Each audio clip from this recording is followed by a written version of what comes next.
Olá, querido irmão, querida irmã, este é o programa Tesouro da Igreja. Eu, Luiz Carlos, juntamente com você, estamos aqui dando continuidade aos nossos estudos sobre o Catecismo da Igreja Católica. Nós estamos na primeira grande parte, que vai tratar da profissão da fé. Estamos vendo os símbolos dessa profissão da fé, que é o nosso credo. Estamos estudando aí o segundo dogma, então, que é a pessoa do Filho de Deus, o Verbo encarnado. Bem, estudamos até ontem o nome de Senhor, o título Senhor. Resumindo, então, o que nós estudamos, vimos que o nome de Jesus significa Deus que salva. Então, isso está escrito no número 452 do Catecismo, se você quiser acompanhar aí. O nome de Jesus significa Deus que salva. A criança nascida da Virgem Maria é chamada Jesus, que é Deus salva, é Yeshua, em hebraico, pois ele salvará seu povo dos seus pecados, como está em Mateus 1:21. Não existe debaixo do céu outro nome dado aos homens pelo qual devamos ser salvos. Bem, isso daí é uma frase tirada de Atos 4:12. Também vimos que o nome de Cristo significa ungido, Messias. Então é um adjetivo, né, colocado no nome de Jesus. Então Jesus é o Cristo, é o Messias, é o ungido, pois Deus o ungiu com o Espírito Santo e com poder, como está em Atos 10:38. Ele era aquele que há de vir, Lucas 7:19. O objeto da esperança de Israel, Atos 28:20. O nome Filho de Deus significa a relação única e eterna de Jesus Cristo com Deus, seu Pai. Ele é o Filho único do Pai. O próprio Deus, ele é o próprio Deus. Crer que Jesus Cristo é o Filho de Deus é necessário para ser cristão. O nome Senhor significa soberania divina. Confessar ou invocar Jesus como Senhor é crer na sua divindade. Ninguém pode dizer Jesus é Senhor a não ser no Espírito Santo. 1 Coríntios 12:3. Bem, esse então é um resumo do que nós estudamos aqui do termo Cristo, do termo Senhor. Hoje nós vamos entrar no artigo 3º, que diz: Jesus Cristo foi concebido pelo poder do Espírito Santo e nasceu da Virgem Maria. Bem, esse é o artigo 3º. Então, dentro desse artigo 3º, vamos estudar o parágrafo 1º, que diz: o Filho de Deus se fez homem, o Verbo se fez carne. Então, a partir do número 456 do seu catecismo. Com o credo niceno-constantinopolitano, respondemos confessando: e por nós homens e para a nossa salvação. Desceu dos céus e se encarnou pelo Espírito Santo no seio da Virgem Maria e se fez homem. Nossa resposta, então, confessando já nesse credo que nós cremos que esse Filho de Deus desceu dos céus pela força do Espírito Santo, se encarnou no seio da Virgem Maria, e se encarnando no seio da Virgem Maria, ele se fez homem. Então, o Deus que se faz homem. Então, em Jesus Cristo, nós temos uma pessoa com duas naturezas. O ser humano tem uma pessoa e uma natureza. Ok? Uma pessoa é uma personalidade, não é? Então, assim é o ser humano. É composto de uma pessoa e de uma natureza. Assim, o anjo. O anjo também é uma pessoa e uma natureza. Deus também é uma pessoa e uma natureza. Quer dizer, Deus que é Pai. É uma pessoa. Deus Filho, outra pessoa. A mesma natureza. E o Espírito Santo, outra pessoa e a mesma natureza. Porém, o Filho, então, é o único. O único. Não existe outra pessoa, nem no céu, nem na terra, nos infernos. Não existe outra pessoa que tenha duas naturezas. Apenas o Verbo de Deus que se encarnou.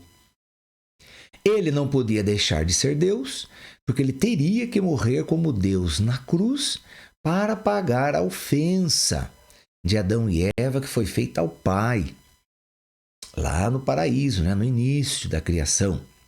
Então a ofensa foi feita a Deus, porque não acreditaram em Deus, acreditaram numa criatura, que é o demônio, que é um anjo, acreditaram na criatura e não acreditaram em Deus. E então acreditaram que Deus estava mentindo. Aí que foi a ofensa feita a Deus, que ocasionou todo o pecado original, que ocasionou toda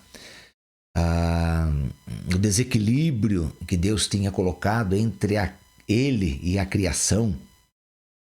E entre a própria criação também havia uma harmonia, um equilíbrio, seria um equilíbrio eterno, não é verdade?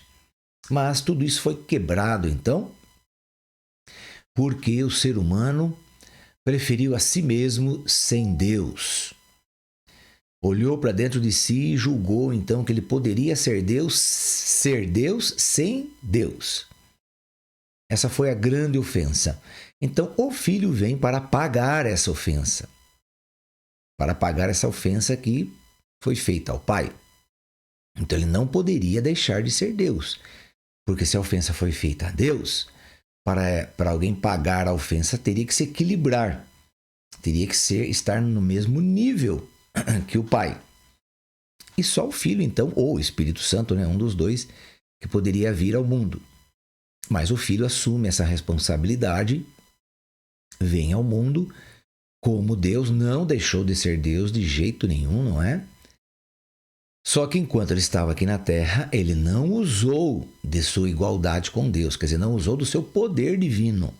Mas ele continuou sendo Deus, só não usou do seu poder divino. Tudo que ele fez aqui na Terra foi pela força e pela graça do Espírito Santo. Então ele precisou do Espírito Santo, porque quando ele se encontrou como ser humano, ele se esvaziou de sua divindade, quer dizer, não usou de nenhum poder divino para evangelizar, para curar, ressuscitar pessoas, etc. Então isso é muito importante, como São Paulo vai dizer aí na carta aos Filipenses, no capítulo 2.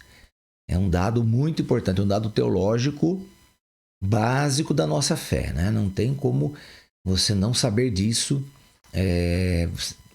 para entender o que Jesus fez, quem foi Jesus, se ele era homem, se ele era Deus, se ele era os dois. Então, esse é um dado teológico que expressa, então, essa condição. É uma condição. Ele veio para este mundo em uma condição de não usar de sua divindade. Ele assumiu totalmente a humanidade e apenas trabalhou com a sua humanidade. Ser humano 100%, não usou de sua igualdade divina, de seu poder divino em momento algum, nem na sua ressurreição, porque o Pai enviou o Espírito Santo para ressuscitar o Filho que estava no túmulo de José de Arimateia. Então, de modo algum ele usou algum dia de seu poder divino, não é?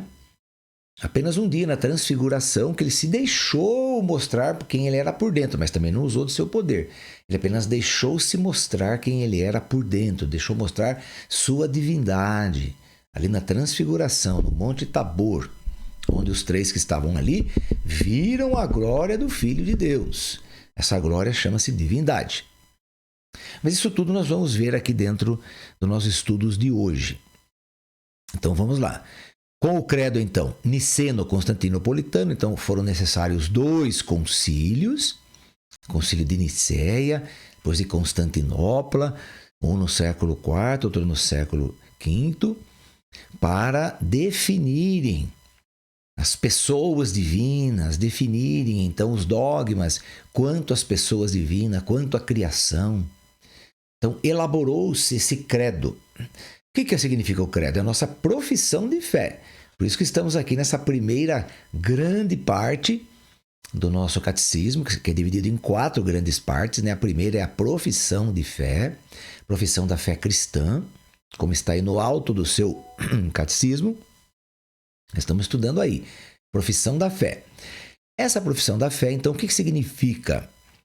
Ela é um enunciado, né, um resumo de tudo que nós temos que crer quanto à doutrina católica, tudo que temos que crer como base da nossa fé cristã católica. Então, o credo é exatamente isso. É tudo que você tem que crer como para ser um cristão católico, né? Para assumir essa nova pessoa na sua vida. Você se torna um cristão católico, então acreditando no credo, no que você professa no credo, ok? Então com o credo niceno-constantinopolitano, respondemos confessando. Claro, Jesus Cristo, então, o concílio fala, né? Jesus Cristo foi concebido pelo poder do Espírito Santo, nasceu da Virgem Maria. E por nós homens e para a nossa salvação, desceu dos céus, não é? E se encarnou pelo Espírito Santo, ok. O Verbo, então, se fez carne para salvar-nos, reconciliando-nos com Deus. Então, o Verbo, que é o Filho de Deus, até então ele não tinha nome, porque Deus não tem nome. Ele só vai adquirir o nome quando ele nascer humanamente da Virgem Maria. Mas enquanto Verbo, enquanto a segunda pessoa da Santíssima Trindade, nós chamamos então ele de Filho. É o Filho de Deus, é a segunda pessoa, é o Logos de Deus, então a palavra de Deus, mas nunca Jesus Cristo, né? Antes dele nascer da Virgem Maria, dele ser encarnado, então não podemos chamá-lo de Jesus. Jesus só depois dele ter nascido da Virgem Maria. Ok? Vamos estabelecer bem isso, né? Então, o Verbo. Quem que é o Verbo? Filho de Deus, segunda pessoa, Santíssima Trindade. O Verbo se fez carne para salvar-nos, reconciliando-nos com Deus. Então veja, quando o ser humano, Adão e Eva, pecou lá no paraíso, então cortou o vínculo que eles tinham com Deus. Deus, no caso o Pai, vinha conversar com eles todas as tardes, vinha visitá-los e batia um papo ali com eles. Era muito bom esse relacionamento maravilhoso. Um relacionamento puro, santo, divino, maravilhoso. Bem, essa amizade, essa união desse Deus com Adão e Eva, esse laço, né, que os unia, foi cortado então pela mentira, pela descrença, por não acreditar no demônio, né, ali no caso o anjo decaído, né, Satanás, e não acreditar em Deus. Então isso foi rompido, essa aliança foi rompida, esse laço foi cortado.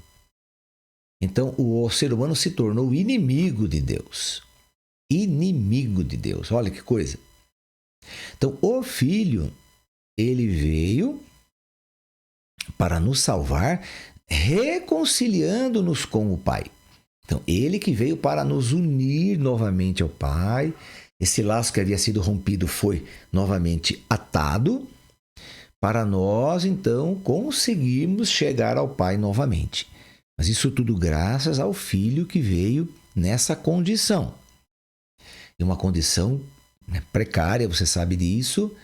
Ele se tornou aí, como diz São Paulo em Filipenses 2, ele se tornou aí o último dos homens, no mais baixo nível, para poder atingir a todos, evidentemente. Mas aí ele sofre muito, né, para derramar seu sangue.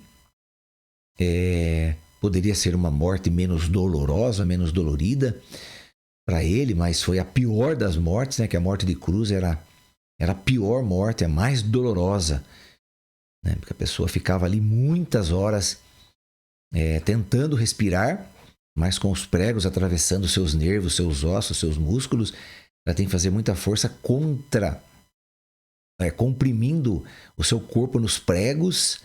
Então, eu não imagino a dor, eu não consigo imaginar a dor que Jesus passou, porque é uma coisa muito, muito extrema, muito forte, eu não consigo imaginar isso. Então, não só ele, mas aquilo era uma prática, né, que os romanos tinham com as pessoas, de fazer isso daí, de crucificar pessoas. Eles faziam isso muitas vezes. Aí a pessoa, porque a morte de cruz é uma morte por por compressão do pulmão, dos pulmões. A pessoa não aguenta mais passar dor, porque ela está caindo, né? Está com os braços pregados, então o corpo vai descendo. Não tem como. A força vai se esvaindo. E aí o próprio corpo vai comprimindo os pulmões e a pessoa morre então na cruz. A crucificação é uma morte por asfixia, porque a pessoa não consegue mais respirar. Não consegue mais. Porque para respirar ela tem que forçar os pés dela nos pregos para se levantar, para abrir os pulmões, daí ela respira. Agora você imagina a pessoa ficar fazendo isso toda hora, quer dizer, forçando o seu corpo, rasgando os seus pés, suas mãos ali naqueles pregos para poder levantar o corpo a respirar. Então, é uma coisa muito, muito dolorosa, eu não tenho condição de imaginar isso. Mas é assim, é a morte de cruz por todos que passaram por elas, não só Jesus. Agora, Jesus veio para demonstrar seu amor, para nos salvar. Ele era totalmente inocente. Então ele veio para nos reconciliar com o Pai. Então nós hoje somos reconciliados com o Pai pelo Filho, no Filho único de Deus. Então, inclusive no batismo nós nos tornamos irmãos de Jesus Cristo e somos adotados como filhos de Deus adotivos. Mas somos filhos. O filho adotivo, você sabe, se você tem na sua casa algum filho adotivo, né, ou algum irmão, irmã, então você sabe que é filho do mesmo jeito, só não é biológico, mas não tem problema nenhum. É filho do mesmo jeito e tem todos os direitos que você, que é filho legítimo ou filha legítima, tenha também. Os mesmos direitos. Então, Jesus Cristo fez assim conosco. Ele nos considerou seus irmãos e nos entregou ao Pai como filhos dele. Então, essa foi a grande graça. Então, Adão e Eva tinham amizade com Deus, mas não era filho de Deus. Então, quer dizer, a desgraça que veio por Adão e Eva, Deus transformou tanto essa desgraça numa graça tão boa que agora nos tornou filhos. É por isso que a liturgia ortodoxa, aí a liturgia bizantina, vai dizer que a graça que nos foi concedida por Cristo superou em muito o que nós éramos anteriormente. Não é? Ela vai dizer aí que, culpa, né? Culpa maravilhosa, culpa grandiosa, culpa feliz, que nos tornou, agora então, filhos de Deus. É exatamente isso, né? Deus faz as coisas bem melhor, então, tirando-nos dessas maldições e transformando-nos em filhos verdadeiros de Deus. Isso nós o somos, né? Somos de fato filhos agora de Deus. Bem, então, continuando aqui no 457, né? Foi ele que nos amou e enviou o seu filho, quer dizer, o Pai nos amou e enviou no seu Filho como vítima de expiação pelos nossos pecados. Expiar aqui é com X, não é com S, né? Expiar com S é você dar uma olhada, né? Agora, expiar com X é apagar, é destruir os nossos pecados, né? O Pai enviou o seu Filho como Salvador do mundo. Do mundo quer dizer não só do nosso planeta, mas do universo, de todas as coisas criadas. Por isso que, quando termina o ano litúrgico, então a última festa do ano litúrgico, que vai aí iniciar o Advento, então a última festa é a festa de Cristo Rei. Só que nós só falamos Cristo Rei, né? Nós temos que melhorar isso. É Cristo Rei do universo. Então, vou participar agora da missa, a última missa que encerra o ciclo litúrgico, que é a festa de Cristo Rei do universo. Sempre temos que colocar esse do universo, nós não fica a desejar, não é verdade? Nós temos que entender isso. Muito bem. Então, este apareceu para tirar os pecados. Primeira carta de João, capítulo 3, versículo 5. Jesus veio para nos livrar do demônio e tirar-nos do pecado, da escravidão do pecado. Bem, aí o catecismo coloca aqui uma frase de São Gregório de Nissa, um teólogo importante da nossa igreja. Ele diz assim: doente, a nossa natureza precisava ser curada. Doente precisava ser curada. Decaída, ser reerguida. Morta, ser ressuscitada. Havíamos perdido a posse do bem. Era preciso nola restituir. Enclausurados nas trevas, era preciso trazer-nos à luz. Cativos, esperávamos um Salvador. Prisioneiros, esperávamos um socorro. Escravos, esperávamos um libertador. Essas razões eram sem importância? Não eram tais que comoveriam a Deus a ponto de fazê-lo descer até a nossa natureza humana para visitá-la uma vez que a humanidade se encontrava em um estado tão miserável e tão infeliz? Então é a pergunta que ele faz aqui, né? Então Deus se comoveu com o nosso novo estado aí, né, de pecado, se comoveu com isso, claro, ele perdeu tudo que ele havia criado, né? Porque o universo todo também se perdeu por causa do pecado do ser humano. São Paulo explica muito bem isso daí. Ele diz então que o mundo, né, o universo todo geme como as mulheres em dores de parto.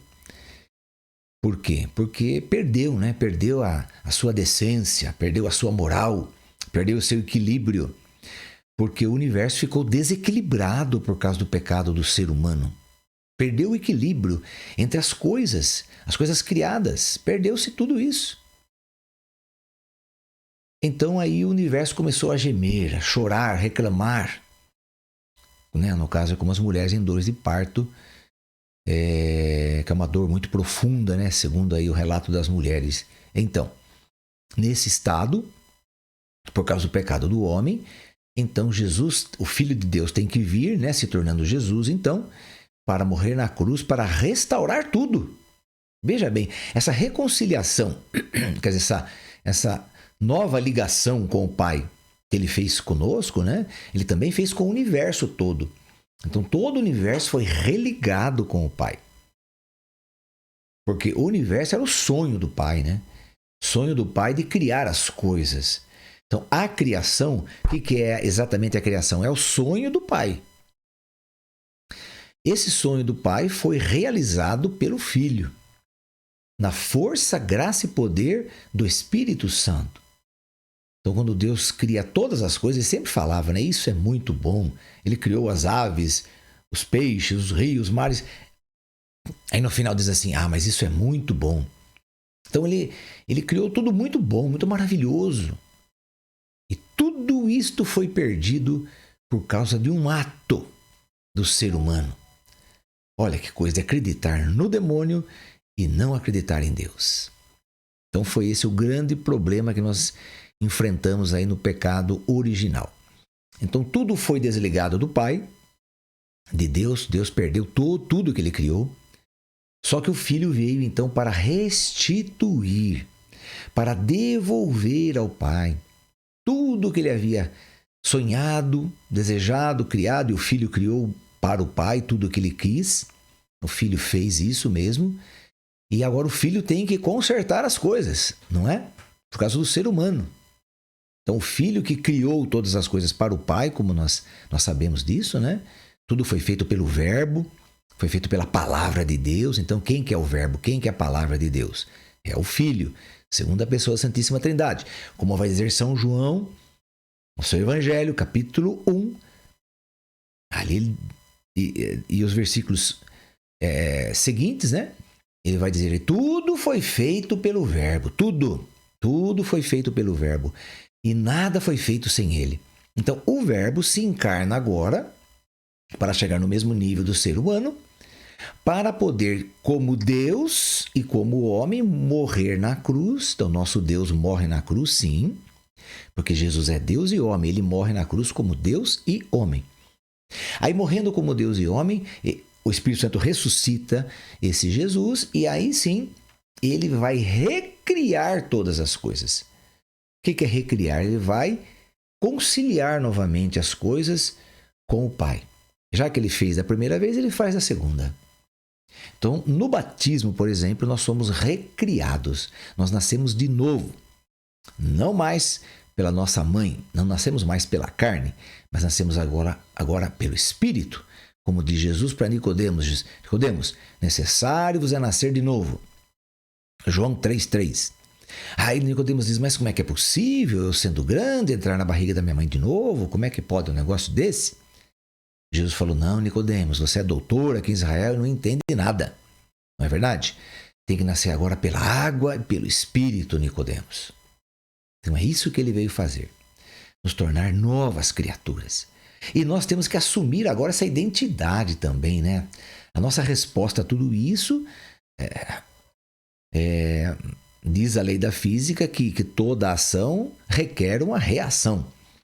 Então a nossa reação à ação desse Cristo é aceitarmos então esse novo nascimento pelo qual nós passamos e nós assumirmos dentro de nós essa nova identidade.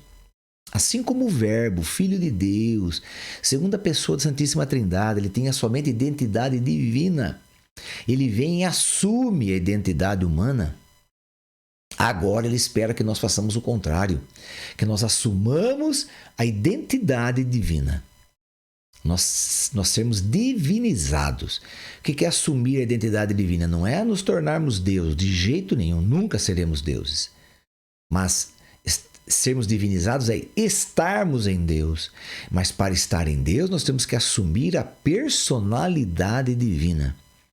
Essa personalidade divina que estava em Cristo, ou ainda está, evidentemente, que nós temos que assumir. Então, o que Jesus acreditava, o que ele fazia, como ele vivia, como ele falava, o testemunho que ele deu, tudo isso nós temos que assumir agora. Por isso que você é chamado de cristão, porque você é outro Cristo. Ou chamada de cristã, porque você é outro Cristo sendo mulher mesmo. Ok? Então, nesse sentido aí. Bem, querido irmão, querida irmã, nosso tempo aqui já se esgotou. Então, a partir do nosso próximo encontro, vamos continuar estudando que o Verbo se fez carne, no número 458, não é? Tá bom? Vamos pedir então à nossa Mãe Santíssima, aquela que gerou o verdadeiro Filho de Deus, Filho único de Deus, que reze por nós para que possamos ir compreendendo todos esses estudos que estamos fazendo juntos. Ave Maria, cheia de graça, o Senhor é convosco, bendita sois vós entre as mulheres, e bendito é o fruto do vosso ventre, Jesus. Santa Maria, Mãe de Deus, rogai por nós, pecadores, agora e na hora de nossa morte. Amém. Que o Senhor nos abençoe em nome do Pai, do Filho e do Espírito Santo. Amém. E até o nosso próximo encontro, se Deus quiser.